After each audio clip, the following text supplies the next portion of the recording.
Look forward to it. Tonight, we are digging deeper into the Vatican's declaration that makes clear priests can bless people inside of irregular marriages like same-sex marriages. That's right. And last night, we told you about the declaration. Tonight, we're taking a closer look at what the declaration will look like in practice.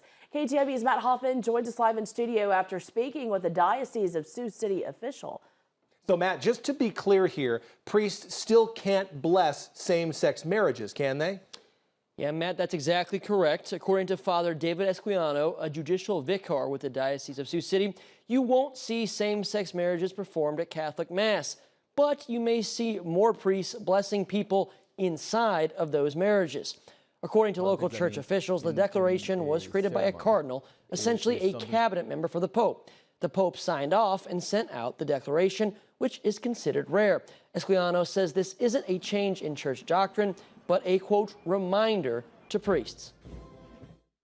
So it's not just about people of the same sex, but even people who are in a second marriage, for example, which is an irregular situation, that they may approach a priest and ask for a blessing, again, ask for assistance in trying to live a better life. Now, as an example, when a priest is walking through an airport, people may approach him and ask for a blessing. Esquiano says he wouldn't ask what type of relationship they're in. He'd just issue that blessing. And it cannot be done in a liturgical context. That means in a ceremony. It is something spontaneous.